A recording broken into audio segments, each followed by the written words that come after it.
Fue secretaria personal de Gorbachov durante 6 años. Estuvo sentada a 2 metros de las decisiones que cambiaron el mapa del mundo. Transcribió cartas dirigidas a Reagan, a Bush, a Thatcher. Escuchó conversaciones que ningún archivo oficial registró jamás. Vio salir a los ministros más poderosos de la Unión Soviética con las manos temblorosas y el rostro blanco. Porque dentro de ese despacho habían escuchado palabras que destruyeron su mundo en menos de 1 minuto. Y durante 30 años no dijo nada, porque sabía exactamente lo que le costaría hablar demasiado pronto. Esta es la historia de Lyudmila Avatsina, y es también la historia de cómo la nación más grande de la Tierra fue desmontada en silencio, con método, con calma, a puerta cerrada, por los mismos hombres a quienes el pueblo había confiado su destino. Quédate, porque lo que vas a escuchar no está en ningún libro de historia. El teléfono sonó exactamente a medianoche, no 1 minuto después, no unos segundos antes.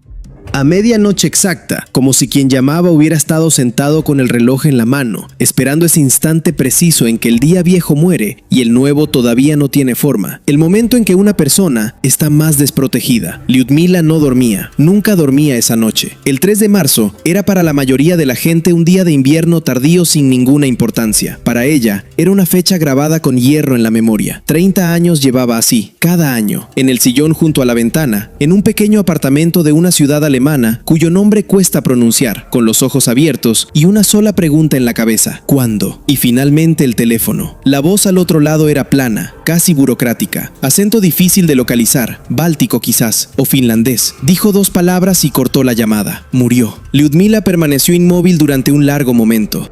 Una mujer pasados los 70 años, pelo corto y gris, manos endurecidas por decenas de miles de horas frente a un teclado. Las mismas manos que durante toda su vida habían escrito las palabras de otros. Palabras tan importantes y tan peligrosas que en aquellos años bastaba leerlas para que tu vida cambiara de dirección en cuestión de horas. Miró por la ventana el asfalto mojado, las farolas difusas, la calle vacía a las 3 de la madrugada. Luego se levantó. Se acercó a la pared donde colgaba un cuadro grande en un marco pesado de madera oscura. Un paisaje, el río Moscova, el Kremlin, cúpulas doradas, un cielo color cobre antiguo. Se lo habían dado en agosto de 1991, en aquel agosto en que todo lo que parecía eterno se derrumbó en 3 días. Se lo regalaron personas que nunca volvió a ver, personas que probablemente llevan mucho tiempo muertas. Descolgó el cuadro de la pared. Detrás había una caja fuerte. Soviética, antigua, pintada de verde oscuro, de las que había en cada oficina del país que ya no aparece en ningún mapa. Lyudmila marcó el código. No era su fecha de nacimiento, no era la fecha de su boda. Era el 9 de noviembre de 1989, la caída del muro de Berlín. La fecha en que quedó claro que la historia no volvería a tener la forma de antes. La caja se abrió con un clic suave. Dentro estaba su archivo. 500 páginas de documentos en fundas de plástico transparente, ordenadas con la precisión de alguien que pasó toda su vida organizando secretos ajenos. 50 cintas de cassette, cada una con una etiqueta escrita con su propia letra compacta, fecha, lugar, participantes, y una libreta vieja de cuero marrón, la misma que compró en un kiosco del Arbat en primavera de 1985, sin ningún motivo concreto, como si la mano la hubiera tomado sola. En la primera página, con una letra deliberadamente diferente a la suya, como si quisiera que nada pudiera atribuírsele: Diario de la secretaria del camarada Gorbachov, máximo secreto. Lyudmila tomó la libreta, la sostuvo un momento y la dejó sobre la mesa. Durante 30 años cargó un conocimiento que ardía como carbón bajo una fina capa de ceniza. 3 veces alguien intentó silenciarla para siempre. Las 3 veces algo falló. Quizás el azar, quizás la suerte, o quizás precisamente ese conocimiento que llevaba consigo la protegía mejor que cualquier guardia. Sobrevivió, esperó, y ahora había llegado el momento. Me llamo Lyudmila Nikolayevna Avatsina. Durante 6 años, desde 1985 hasta 1991, trabajé como secretaria personal de Mikhail Gorbachov, secretario general del Comité Central del Partido Comunista de la Unión Soviética, el último líder de la Unión Soviética. Vale la pena explicar lo que eso significaba en la práctica.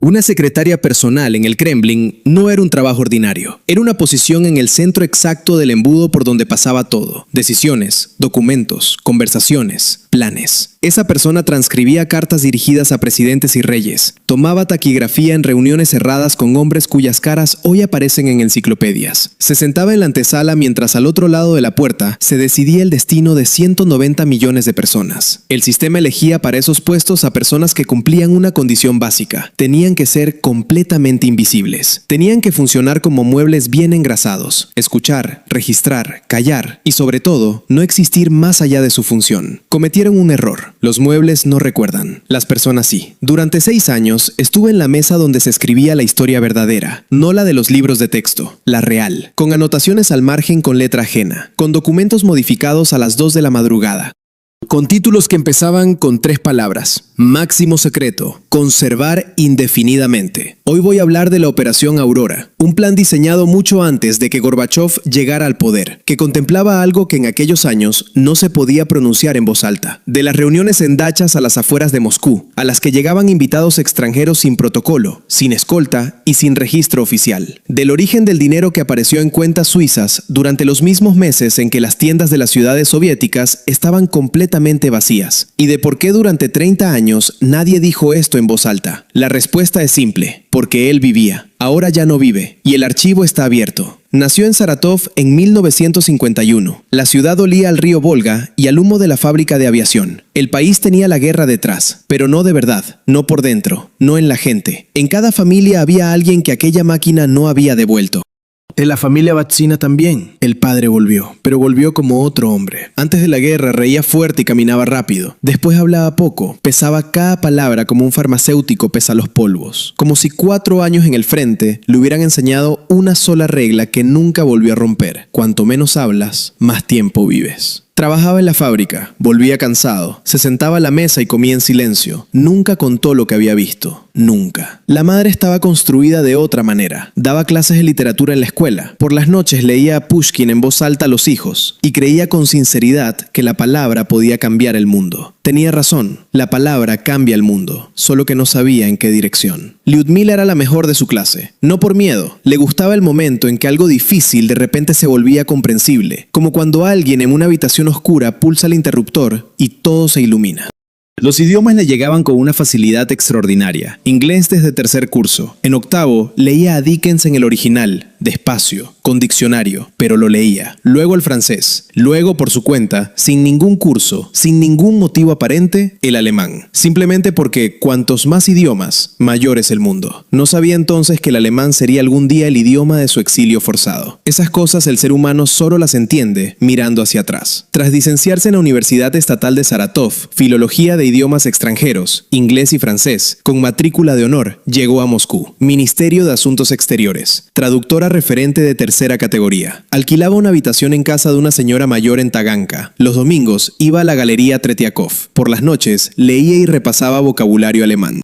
Moscú la aplastaba con su tamaño, su ritmo, el olor del metro en hora punta, la sensación de ser pequeña e insignificante en esa ciudad gigantesca que nunca dormía. Pero se acostumbró. A todo se puede acostumbrar. Trabajaba con diligencia, no hacía preguntas innecesarias. Sus informes de servicio eran impecables, sin una sola observación negativa. Y fue precisamente por eso que una fría mañana de febrero de 1985, el jefe de personal la llamó a su despacho. Se llamaba Víctor Semyonovich Krasnov, coronel de los órganos de seguridad del Estado, destinado al ministerio. Bajo, meticuloso, con cara de contador y ojos de alguien que en la vida ha visto demasiadas cosas sobre las que prefiere no pensar. La conversación fue breve. Camarada Batsina, su trabajo es satisfactorio. Hay una propuesta de traslado, puesto de responsabilidad, régimen especial, detalles tras la verificación. ¿Acepta? En aquellos tiempos no se rechazaban las propuestas de los coroneles de seguridad.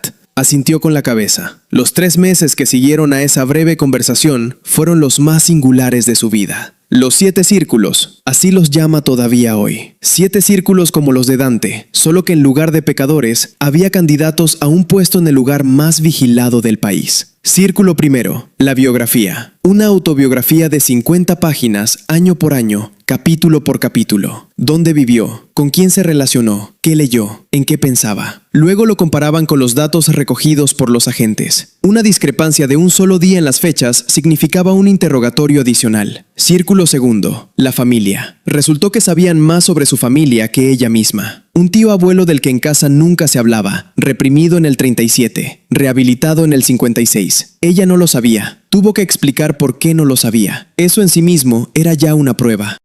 Aquí es necesario detenerse y explicar el contexto que lo cambia todo. El año 1937 en la Unión Soviética no es una fecha ordinaria. Es el año en que el sistema decidió devorar a su propia gente. Stalin firmaba listas de condena página tras página. Oficiales del ejército, ingenieros, científicos, abogados, escritores. Bastaba con que alguien acusara a alguien y la maquinaria se ponía en marcha. Las sentencias se dictaban en minutos. Las familias no recibían notificación. Los hijos borraban a sus padres de la memoria, porque recordarlos podía terminar exactamente igual. Se estima que solo en 1937 y 38 fueron fusilados o arrestados varios cientos de miles de personas. El número real sigue siendo desconocido. La rehabilitación de 1956 reconocía el error, pero no devolvía ninguna vida. Por eso el hecho de que alguien en la familia hubiera sido reprimido en aquellos años era tratado por el sistema como un elemento que había que explicar, verificar y evaluar. Una sombra que no prescribía con el tiempo. Círculo 3. Pruebas psicológicas. 500 preguntas del cuestionario MMPI. Manchas de Rorschach. Preguntas trampa. Una de ellas quedó en la memoria de Lyudmila para siempre. Si descubres un secreto de Estado que salvaría la vida de un ser querido, pero dañaría al país, ¿qué eliges? Respondió con sinceridad. Hasta hoy no sabe si fue la respuesta correcta. Círculo 4. Resistencia al estrés. 12 horas en una sala sin ventanas. Luego luz intensa. Voces fuertes. Presión directa. Sabemos de sus contactos con extranjeros. Confiese, no había ningún contacto. Aguantó. Círculo 5. Medicina. No un reconocimiento ordinario. Una revisión completa de cada función del organismo. Análisis que no comprendía. Electroencefalograma. Pruebas que en el mundo civil no existían. Círculo 6.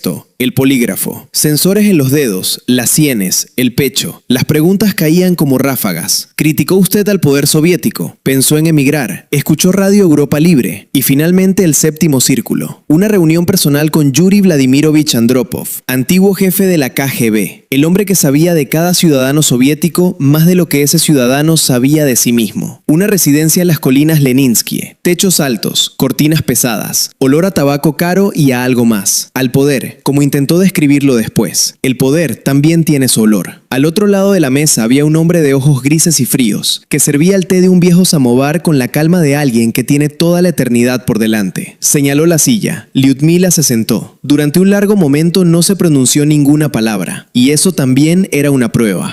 Al final Andropov hizo una pregunta que no figuraba en ningún protocolo. ¿Qué es más importante para usted, Lyudmila Nikolayevna? ¿La verdad o la patria? La patria, respondió sin dudar. Respuesta correcta, dijo en voz baja. Pero recuerde una cosa, a veces la verdad es la forma más alta de servicio a la patria, incluso cuando esa verdad es incómoda para el poder. El poder pasa, la patria permanece. Entonces no entendió por qué lo decía. Lo entendió mucho más tarde. 2 días después le entregaron un pase especial, una libreta roja, el escudo dorado, un número de acceso de 4 dígitos, nivel máximo. La funcionaria que firmaba los documentos la miraba con una curiosidad que no disimulaba. Así se mira a alguien que ha ganado la lotería sin saber todavía que hay distintas clases de premios. El 1 de marzo de 1985, lunes, a las 9 de la mañana, Lyudmila entró al Kremlin por la puerta Spasskaya. La guardia verificó los documentos.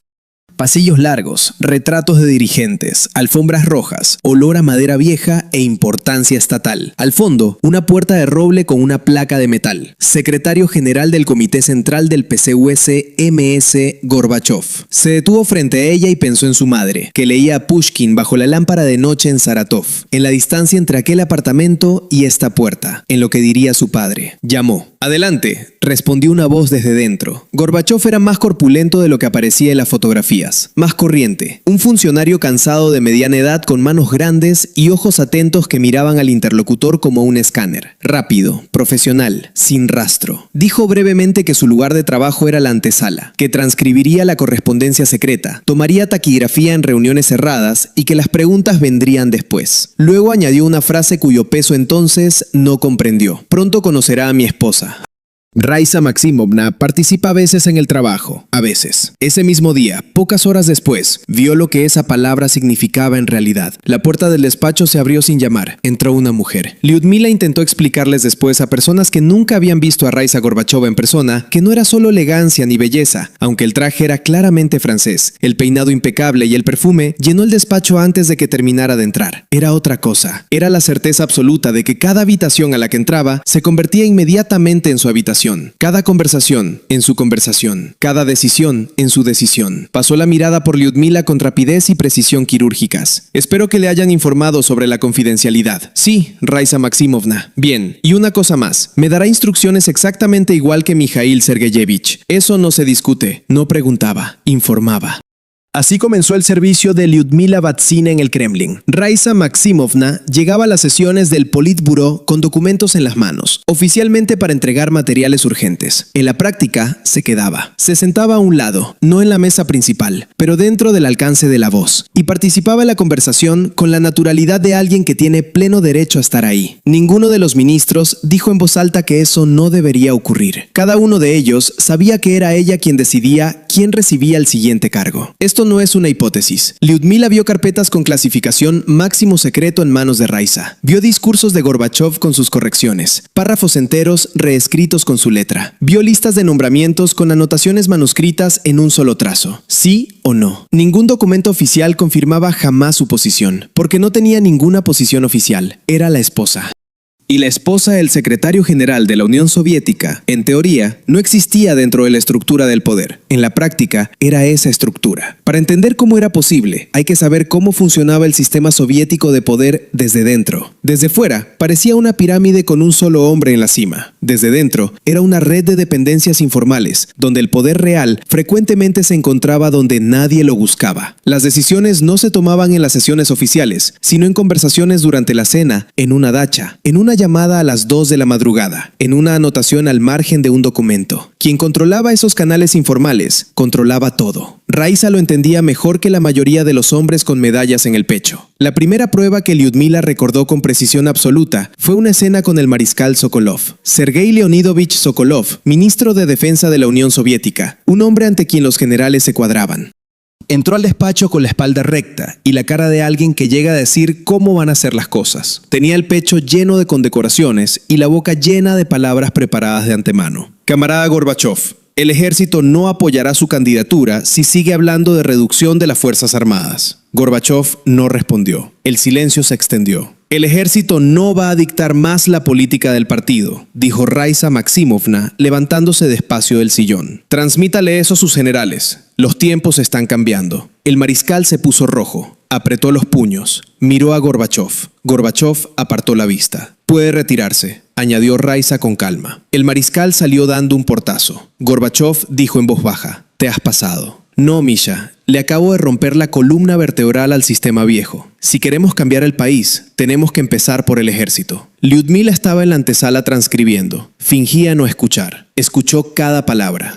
Semanas después, llegó la confirmación de lo que ya intuía. Estaba sola en la antesala una tarde, cuando la puerta del despacho quedó entreabierta. Las voces llegaban con claridad. Raya, estamos creando enemigos más rápido de lo que ganamos aliados. Los enemigos ya los tenemos, Misha. Todo el aparato viejo son nuestros enemigos. La pregunta es, ¿quién llega primero? Y nosotros tenemos algo que ellos no tienen. ¿Qué? El apoyo de Occidente. Ayer hablé con el embajador Matlik. Los americanos están dispuestos a ayudar, pero tienen condiciones. Pausa. ¿Qué condiciones? Afganistán, el arsenal nuclear y, lo más importante, aflojar el control sobre Europa del Este. Eso es desmantelar todo el sistema de seguridad. No, Misha, es salvar el país. No podemos seguir siendo un imperio. Los imperios mueren. Hay que convertirse en un país normal, como Francia o Alemania. Francia no tiene nuestros problemas. Francia no tiene tampoco nuestra carga. Confía en mí, tengo un plan.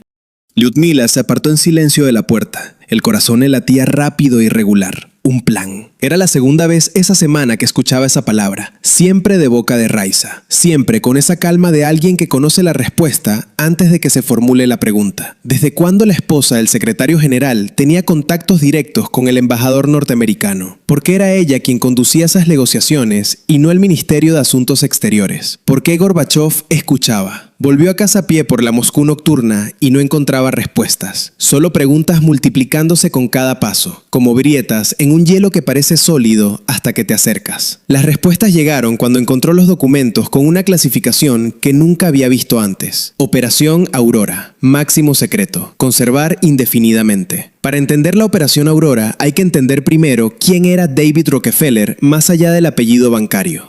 Durante décadas, Rockefeller dirigió el Chase Manhattan Bank, uno de los mayores bancos del mundo. Pero no era solo un banquero. En 1973, fundó junto a Zbigniew Brzezinski la Comisión Trilateral, una organización que reunía a los políticos, financieros e intelectuales más influyentes de América del Norte, Europa Occidental y Japón. Su objetivo oficial era coordinar la política entre los países democráticos industrializados. En la práctica, era el lugar donde, antes de que algo se convirtiera en política de Estado, ya estaba acordado en una mesa privada. Esto no es especulación, es la historia documentada de una organización cuyos archivos son parcialmente accesibles. Jimmy Carter fue miembro antes de ser presidente. Brzezinski la cofundó y luego fue consejero de Seguridad Nacional. George Bush formó parte de ella antes de dirigir la CIA. Quien controlaba la Comisión Trilateral tenía acceso a los mecanismos que daban forma a la política económica y geopolítica global, no desde los parlamentos, desde las cenas privadas. Cuando Lyudmila transcribió la carta que comenzaba con las palabras «La Comisión aprueba las reformas y está dispuesta a ofrecer apoyo financiero a través de los canales del Fondo Monetario Internacional y el Banco Mundial», no era la carta de un solo hombre, era la señal de una estructura que llevaba años dando forma a las decisiones globales. La respuesta de Gorbachov tenía un solo párrafo, que Lyudmila recordó palabra por palabra, porque lo transcribió 3 veces en 3 máquinas distintas para 3 copias diferentes. El proceso avanza según lo previsto. Para 1989 estarán creadas las condiciones para los cambios de fondo. Cambios de fondo, no reformas, no modernización, cambios de fondo. Esa diferencia de palabras, Lyudmila la entendió mucho después. Una reforma mantiene los cimientos y cambia la superestructura. Un cambio de fondo elimina los cimientos, con todo lo que hay encima. Pocas semanas después de esa correspondencia, Raisa le encargó a Lyudmila recoger el protocolo de una reunión en una dacha a las afueras de Moscú. La reunión tuvo lugar de noche, sin escolta, sin registro oficial. Los participantes, Gorbachov, 2 miembros del Politburó y un invitado, Jeffrey Sachs, economista norteamericano de la Universidad de Harvard. El nombre requiere contexto, porque sin él, lo que viene después no tiene dimensión real. Jeffrey Sachs era en aquel tiempo uno de los economistas más influyentes del mundo. Se había hecho famoso con la llamada terapia de choque, un método radical de transición desde una economía de planificación central hacia el libre mercado. La idea era simple en teoría: eliminar el control de precios, privatizar las empresas estatales, abrir el mercado a la competencia extranjera. Todo al mismo tiempo, rápido, sin etapas intermedias, como una operación quirúrgica, un solo corte limpio. En la práctica, la terapia de choque significó hiperinflación, desempleo masivo y una caída brutal del nivel de vida en cuestión de meses. Sachs la había aplicado antes en Bolivia y Polonia. En Polonia, la economía comenzó a crecer al cabo de unos años, pero el coste social fue enorme. Decenas de miles de empresas cerradas, mercados laborales regionales destruidos, los ahorros de millones de familias fundidos por la inflación en semanas. En Rusia iba a ser lo mismo, solo que la escala era diferente. No varias decenas de millones, 190 millones de personas. Sachs estaba sentado a la mesa de la dacha y hablaba con calma, con el tono de un profesor en un seminario. Las víctimas son inevitables. La pregunta es, ¿cuántas serán? Cuanto más rápido se implementen las reformas, menos perjudicados habrá. Uno de los ministros preguntó, ¿y la gente? La gente se adaptará. Sobrevivirán los más fuertes. Es la ley del mercado. Raisa dijo en pocas palabras. Jeffrey tiene razón. Hay que actuar como un cirujano, de un solo movimiento. Lyudmila estaba junto a la máquina de escribir, transcribiendo esas palabras, y pensaba en su madre, que enseñaba literatura en Saratov, en los vecinos del bloque, en las mujeres haciendo cola para comprar pan. Para Sachs, eran un número en un modelo económico. Pérdidas aceptables. El coste de la reforma. Lo que ocurrió después lo confirman los datos históricos con una precisión que no deja lugar a interpretaciones cómodas. cómodas. Entre 1992 y 1998, el Producto Interior Bruto de Rusia cayó casi a la mitad. La esperanza de vida masculina bajó de 65 años a 58. 40 millones de personas cayeron por debajo del umbral de la pobreza.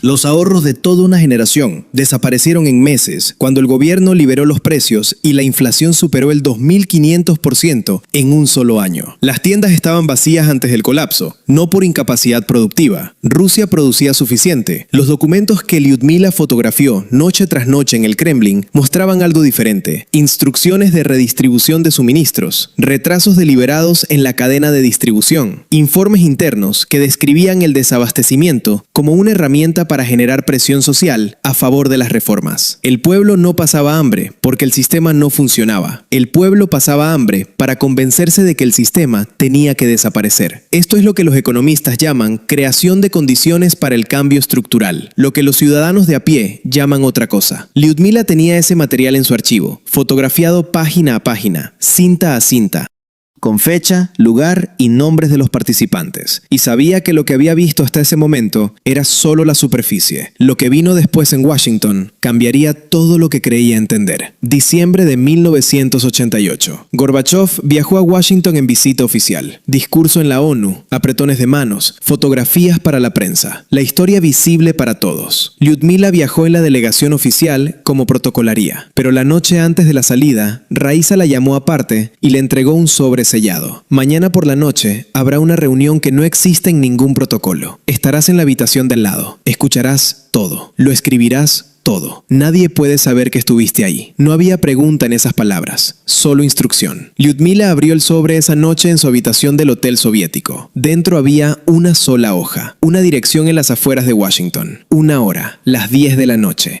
Y 3 palabras escritas a mano por Raisa. Todo depende de esto. La residencia privada estaba rodeada de árboles, sin escolta visible, sin coches oficiales en la entrada, sin ninguna señal externa de que dentro de esas paredes, esa noche se estaba tomando una decisión que afectaría a 190 millones de personas. Lyudmila entró por una puerta lateral que ya estaba abierta. La llevaron a una sala pequeña separada del salón principal por una sola pared delgada. Le dieron papel y bolígrafo. Le señalaron la silla. Le dijeron una cosa: no hagas ruido. Las voces llegaban con claridad perfecta. Al otro lado estaban Gorbachov, George Bush padre, presidente electo, todavía sin tomar posesión, Henry Kissinger, Zbigniew Brzezinski y el hombre al que Raisa en sus notas personales llamaba simplemente el señor B. Lyudmila estableció su identidad más tarde, cotejando nombres con fechas. David Rockefeller, presidente de la Comisión Trilateral.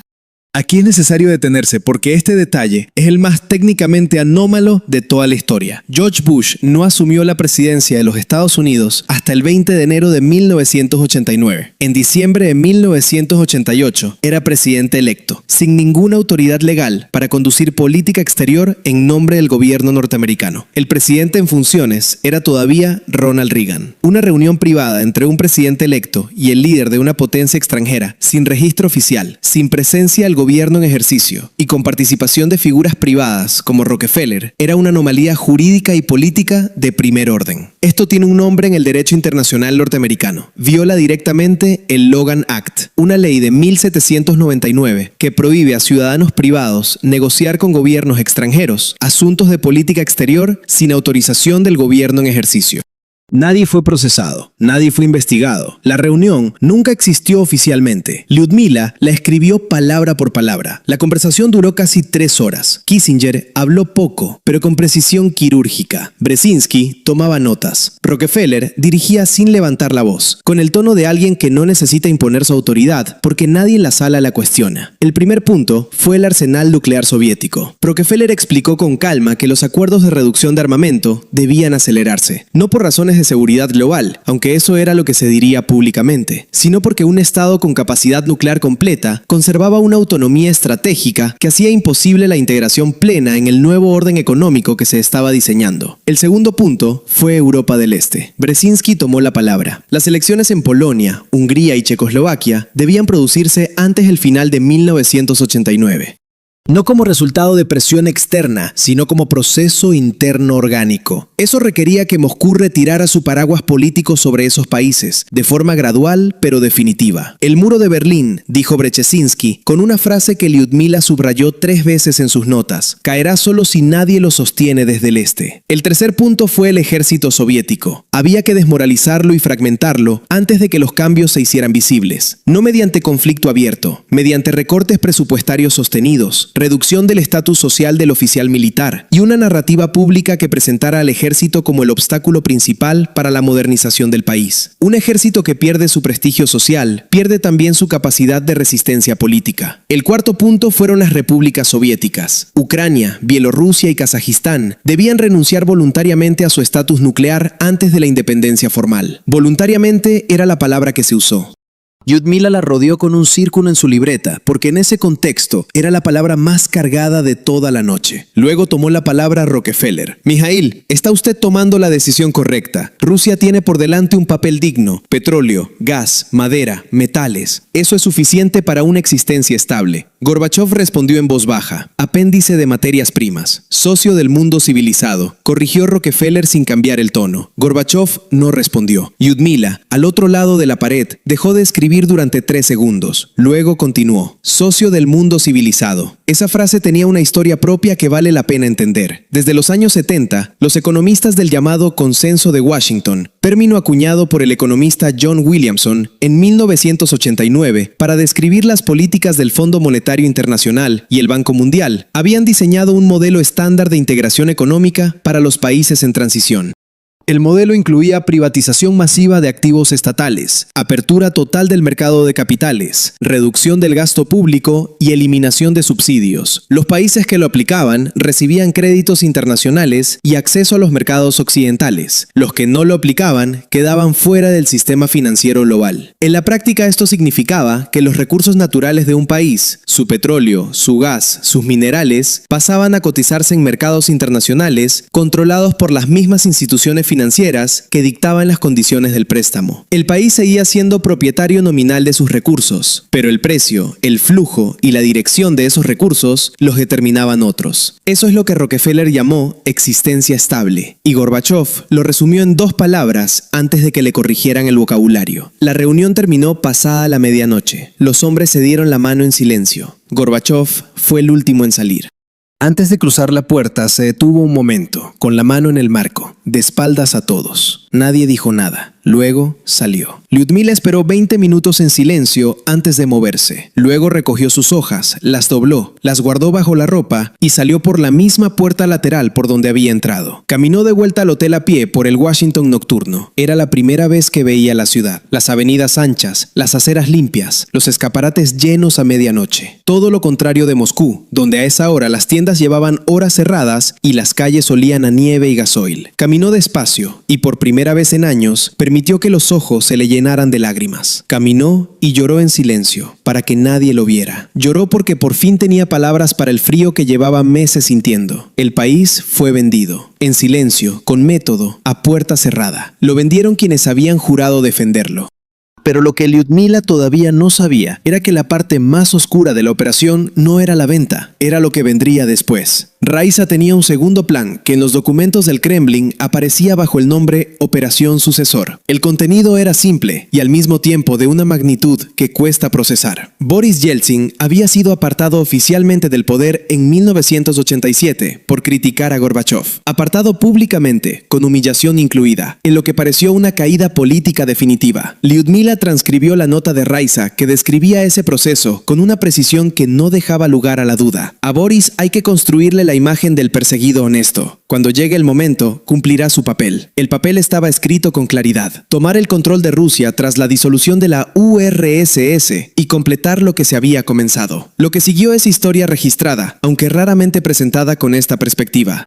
En 1992, bajo la presidencia de Yeltsin y con la asesoría directa de Jeffrey Sachs y un equipo de economistas del Fondo Monetario Internacional, Rusia implementó la terapia de choque. En menos de un año, se privatizaron miles de empresas estatales mediante un sistema de vales, los llamados vouchers, entregados a cada ciudadano con un valor nominal de 10.000 rublos. En teoría, cada ruso se convertía en accionista del nuevo sistema. En la práctica, la hiperinflación había destruido el poder adquisitivo de esos vales antes de que la mayoría de la gente pudiera usarlos. Los compraron por precios irrisorios personas que tenían acceso a divisas extranjeras, es decir, las mismas personas que habían formado parte del aparato soviético y que durante el caos de la transición convirtieron sus conexiones políticas en activos económicos. Así nacieron los oligarcas rusos, no como empresarios que construyeron negocios desde cero, como beneficiarios de una transferencia masiva de riqueza pública hacia manos privadas, realizada en cuestión de meses, bajo condiciones de caos económico inducido, con asesoría externa pagada con créditos del mismo Fondo Monetario Internacional, que luego cobraba intereses sobre esos préstamos. Lyudmila tenía en su archivo los documentos que mostraban que ese proceso no fue un accidente ni una mala gestión. Fue el resultado de un plan diseñado años antes, en dachas a las afueras de Moscú y en residencias privadas a las afueras de Washington. La noche en que terminó de organizar ese material, apagó la luz, se sentó en la oscuridad y pensó en su padre, en el hombre que volvió de la guerra convertido en otro hombre, en la regla que nunca rompió: cuanto menos hablas, más tiempo vives. Ella había hablado demasiado con sus documentos, y alguien ya lo sabía. Lo que vino a continuación fueron 3 señales que no dejaban ningún margen de interpretación.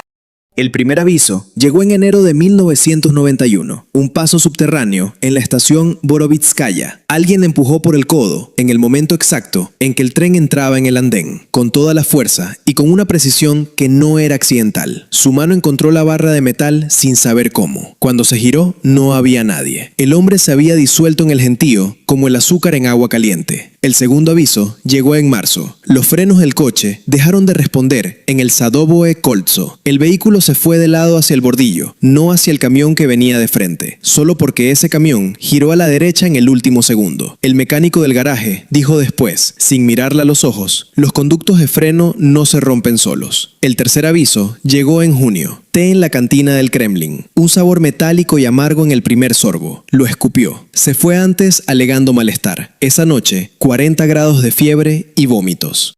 El médico de confianza pronunció una sola palabra y se cayó: talio. El talio es un metal pesado incoloro e inodoro, prácticamente indetectable en una bebida ordinaria. Actúa de forma lenta, dañando el sistema nervioso y los órganos internos durante días antes de que los síntomas sean lo suficientemente claros para identificar la causa. Fue utilizado por los servicios de inteligencia soviéticos durante décadas precisamente por eso. Producía una muerte que parecía enfermedad, no dejaba rastro evidente, no generaba preguntas incómodas. El hecho de que Lyudmila sobreviviera al tercer aviso no fue mérito de ninguna precaución especial. Fue la cantidad mínima ingerida antes de escupir lo que marcó la diferencia entre la vida y el hospital. Después del tercer aviso, no había tiempo para análisis ni dudas. En agosto de 1991, Moscú amaneció con tanques en las calles. El intento de golpe de estado contra Gorbachov paralizó la ciudad durante 72 horas.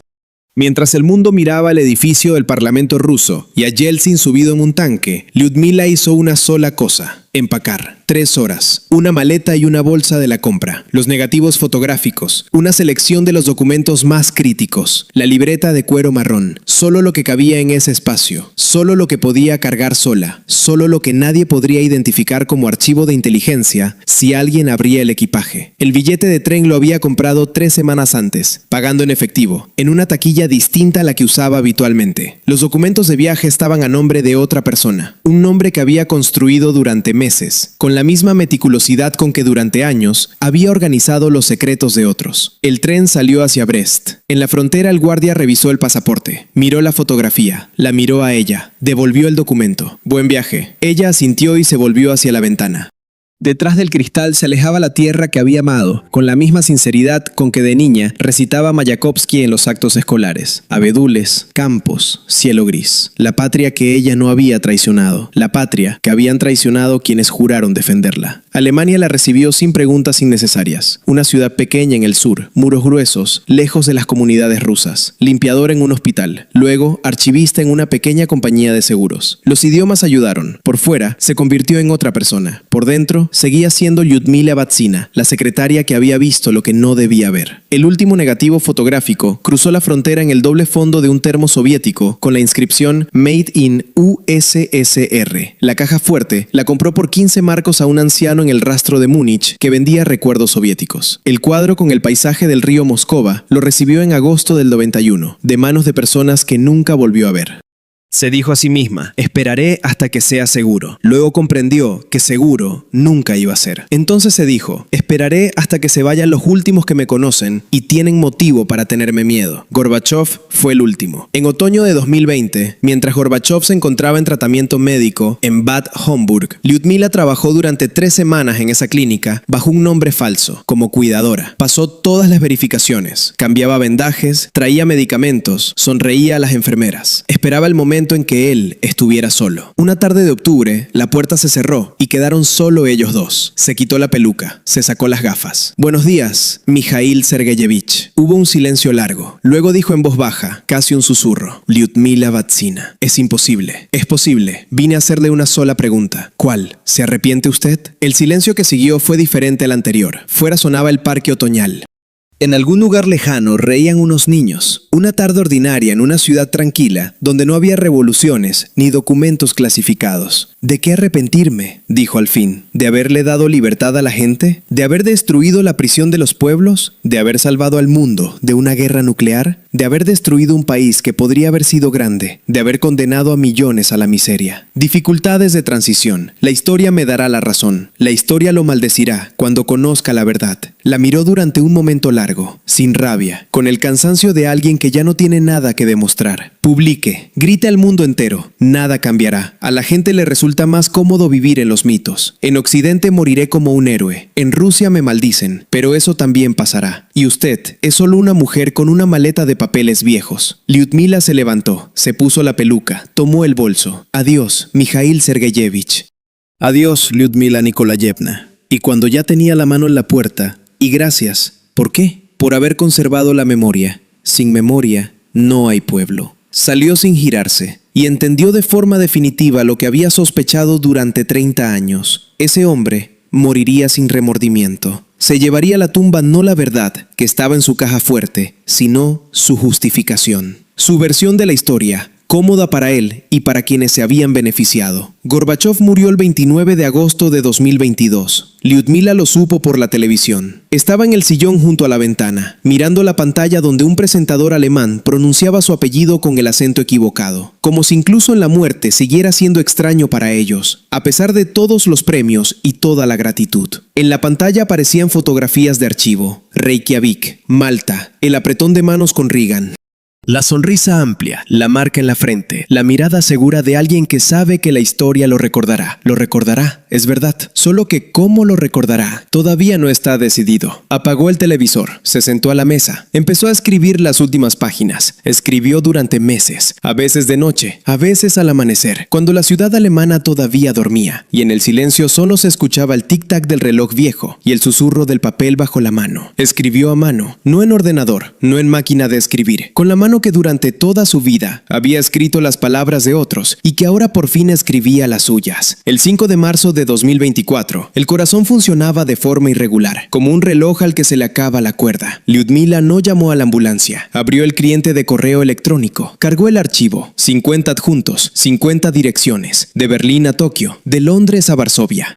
El asunto del mensaje, la verdad sobre la perestroika, archivo de Lyudmila Batsina. Pulsó enviar. Se levantó, se acercó a la ventana, abrió la libreta en la última página y escribió 3 palabras. Cumplí con mi deber. Volvió al sillón. Los documentos comenzaron a circular en internet al día siguiente. Auténticos o falsificados, depende de a quién se le pregunte. El gobierno ruso los llamó provocación. Los líderes occidentales guardaron silencio. Un silencio espeso y educado, elocuente en personas que tienen algo que ocultar. Los historiadores se dividieron en 2 grupos. Unos analizaron los documentos y encontraron detalles difíciles de fabricar. Otros se negaron a comentar. Pero los documentos ya estaban en el mundo. No había forma de volver a encerrarlos en la caja fuerte detrás del cuadro con el río Moscova. En la lápida de granito de Múnich mandó grabar 4 palabras que ella misma eligió. Guardiana de la verdad. Cumplió con su deber. Un país grande fue vendido en silencio, con método, a puerta cerrada. Lo vendieron quienes habían jurado defenderlo. Firmaron documentos que no debían firmarse. Estrecharon manos que no debían estrecharse. Y volvieron de esas reuniones convencidos de que habían hecho algo grande. Y Lyudmila Batsina, la mujer invisible, el mueble en la antesala del Kremlin, la secretaria que solo transcribía durante 30 años, recordó cada palabra. Porque los muebles no recuerdan, las personas sí. Ahora esto está en tus manos.